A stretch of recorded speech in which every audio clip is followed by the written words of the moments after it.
Hi there, welcome back to Gaining Vision. I'm Melanie. Thanks so much for clicking. If you're a returning subscriber, thank you so much for your continuous support. If you're new to the channel, welcome. I hope you enjoy the video. I'm not quite sure if you'll know this about me, but I was trained as a teacher and educator in my younger days. Education has always been a big part of my life. In Canada and in North America, education is key. We're taught from a young age that education is everything. If you don't have your high school diploma, you'll never get a job. If you don't have post-secondary education, whether it's college, university, a master's degree, you will never get a job in a real career. So this has been drilled into me. But I went into education because I always wanted to help others learn and grow. But over the last number of years, as I completed my teaching, I discovered there's so much more to education that I truly didn't understand. Yes, I've been teaching ABCs, 1, 2, 3, all of those things for years, but education is so much more. And as I've been traveling through YouTube, as you know, I've discovered a lot of entrepreneurs that have shared their stories about how either A, they don't have any secondary or post-secondary school, or B, they're not actually doing their business in the field that they studied. So let's take a look at some of this, because I think my whole concept of education has changed in the last number of years. For example, many other entrepreneurs shared with us that they didn't go to post-secondary school. So after completing high school, they went into apprenticeships, into internships where they actually did hands-on work to learn from the experts, to gain experience, to make the mistakes in the field, and to learn and grow alongside with some experts. Dr. Innocent. Yes. I just want to know, I read your biography. Yes. They told me that you're born in Inewi. Yes. But you just finished high school. Yes. Is that true? That's true. After high school, what happened? I go to learn the business from other people. So, which means you didn't go to university? I didn't go to university. What did you learn from the beginning after high I school? learned about dealing on motorcycle spare parts and motor spare parts. That's what I learned. You were dealing with motorcycle. But my experience on that drive me into motorcycle assembling and motor assembling. Where were you getting the motorcycle from the beginning? I learned about motorcycle spare parts. I research by myself and get the component by myself and make assembly of motorcycle. Dr. Innocent, there's something I don't understand. After high school, Yes. how did you get the money to start the motorcycle? After high school, I started trading on motorcycle spare parts. From trading on motorcycle spare parts, I built money to motorcycle assembling. From motorcycle assembling, I built money to plastic plant to support the assembling. After the plastic plant, I built money to motor plant. So which means it's stages. It's stages. People don't know the stages. No, it's that a you were- stages. It's a stages. This is a great way to educate yourself by life experience, learning what to do, what not to do, and to understand how a business truly runs. Alternatively, other entrepreneurs shared that they went to school, they studied being a lawyer or other areas that they thought they wanted to go into, but then ended up doing business in completely different areas that they had no formal education on. I'm reminded of Mr. Innocence and Alan, entrepreneurs from Nigeria. Mr. Innocence didn't go to post-secondary education, but has 3 huge businesses that are prosperous and have made him a millionaire. Then of course, Alan, who had studied as an accountant and a lawyer, who'd done real estate, lawyer, and so much more. But then ended up wanting to help others and opened an airline. What I read about you is you are a Nigerian lawyer, and now you are running Airpeace. But I just want to know what really inspired you to start Airpeace in the first place. Yeah, it is true that I'm a lawyer. That was my first call. My first passion was law. I practiced law from 1990. I was called to the bar in 1989. I started law practice in 1990. By 1991, I had become big because I went into real estate too. I had a real estate company. Okay. I'm into real estate, big one. Then I had a trading company too, import and export trade. So I had these things going for me at a very young age. Now, after some time, I was making money. I was helping people. I was doing a lot of philanthropy. I have so many people, thousands of people on my foundation, going to school that I pay school fees for. Even today, we've instructed the bank to pay out a lot of money on behalf of people. I do those things. And then you have some people who come to me. Oh, I want to do business. Could you give me this XYZ amount of money or dollars? You give them, the next moment they come back again. They keep on coming back. Some were taking advantage of me too. So my father now said, why not set up business and get these people employed instead of giving them money to. There's so many things that make me go, wow. Yes, years of education, because I know, let's just look at, for example, for a teacher, I had to go to school for over 6 years. Oh my goodness. For a lawyer, it's a good 7 to 10 years. For a doctor, 11 years. You get my point. A lot of time spent in school with books and studying. Not a lot of practical time. But whereas others have spent years, those decades, instead of doing school, going to learn hands-on lessons in the field, to learn about running a business, about what works, what doesn't, and to understand the markets. These entrepreneurs have taught me a lot. I decided to go into farming, and then I just decided that, yeah, this is going to be my home now. I think first and foremost, you need to decide what you like. Okay. There's crops, there's animals. So I think first thing first, you should decide what you're willing to fight for. So whether it will be in the vegetables or in the animals, you have to go in and understand the market. So basically, you have to do your research. So what I did was I went to supermarket. I asked them what they're missing. So I also created relationships with the people in the supermarket. Okay. So even prior to me starting the farm, I used to call them all the time just to inquire. They're really friendly people, by the way.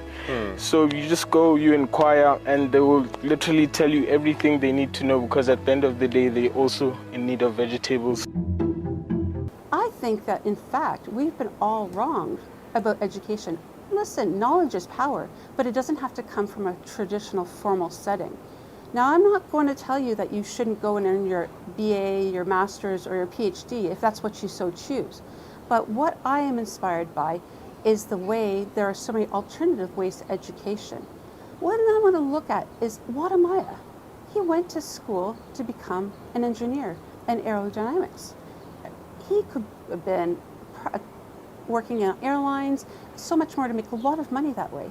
But he decided that he loved doing YouTube and doing videos and sharing stories across the globe.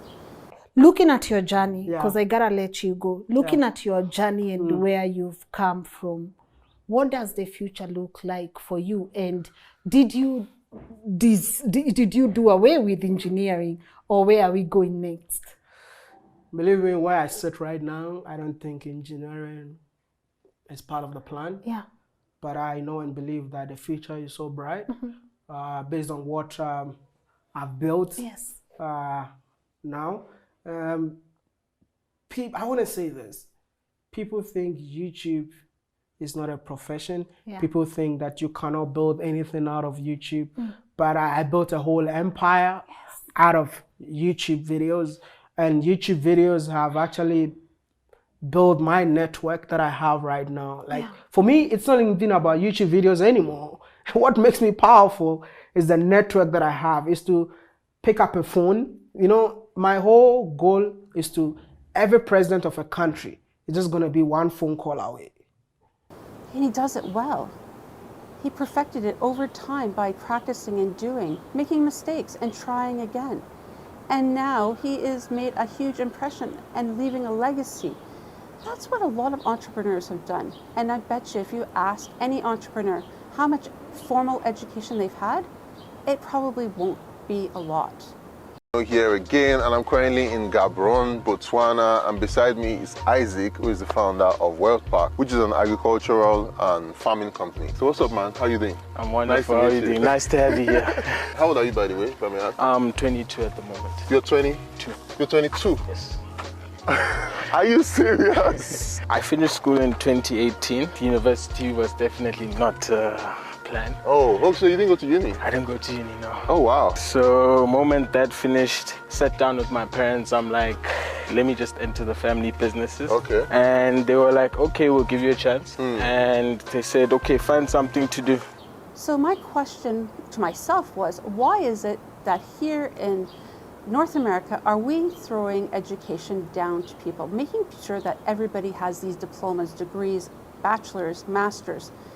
And the reality hit me really hard. Obviously, because they feel education is what you need to be successful in life. But in fact, most people that have bachelors or masters are living paycheck to paycheck. They hardly pay the bills because we're being taught how to make money by working for somebody else. Although they may have great ambitions and goals, we're never taught how to be entrepreneurs. We're never taught how to branch out and go out on our own. We may have the expertise and skill sets to be whatever we went to school for, but we could utilize that education and start a business if only we knew how. So why is it that people are not teaching entrepreneurship or how to save money, make money, or in fact, how to start and run a business? This made me pause for a while and reflect, because I noticed it's not just here in North America, but it's across the globe. And it's a big, big story, and I know I could sit here for hours sharing with you, but this is the long and short of it. The more people who are educated about things that the government and people at the top want us to know, that's great, because we can work for them and help them make money. But when we start to branch out and want to make our own money and set our own legacy and start our own businesses, people feel threatened. This can be challenging because a lot of us work from fear. Again, it's been ingrained in our brains for years. Go to school, get educated, get a job, work until you're 65 or whatever retirement age is. But by learning and exploring YouTube and the internet and understanding entrepreneurship a bit more, there are so many benefits to actually educating ourselves in different ways. Entrepreneurship really thrives and gives opportunities if you've had hands-on experience. So apprenticeships, internships, opportunities to learn vocational skills, learning how to make money by taking a few business courses just to help you start off, to understand how to finance and make sure you don't put yourself in a hole. This is education that is valuable. Understanding how to hire and empower employees, this is also important. But again, you don't learn this in school. The textbooks, history, whatever you're studying is not going to teach you it. Having case studies about successful businesses, learning and having conversations with entrepreneurs, and watching as many videos as you can to learn from people's experiences, their successes and their failures, is the best education we can possibly get. And guess what, guys? It's free. Yes. You scroll through YouTube or any internet site, you'll find many different opportunities to learn from the experts, the entrepreneurs, the business people. When you look at all the successful people out there in our world right now, the influencers, the people in the tech industries, I bet you, if you were to question them about what their education level, not many of them are going to have those master's degrees. I'm not saying none of them will, but let's face facts. We spend so much time in the classroom, and I'm talking about a physical classroom, not the classroom of life, focusing on our studies, the exams, the stress and competition of it all, when really, truly, all we should be focusing on is on improving our competencies of understanding how to make money, how to save money, how to invest it, and ultimately, how to leave a legacy. I encourage you to check out all the entrepreneur videos that you can possibly find, or even just check in some of the journals out there about people really important people on that $1 million list, as they call it, of the people that have made money across the globe, because it's the same worldwide. Not everybody will have that piece of paper to say they have education, but a lot of people have that hands-on lived experiences, that education by doing. And that's the type of education I encourage us all.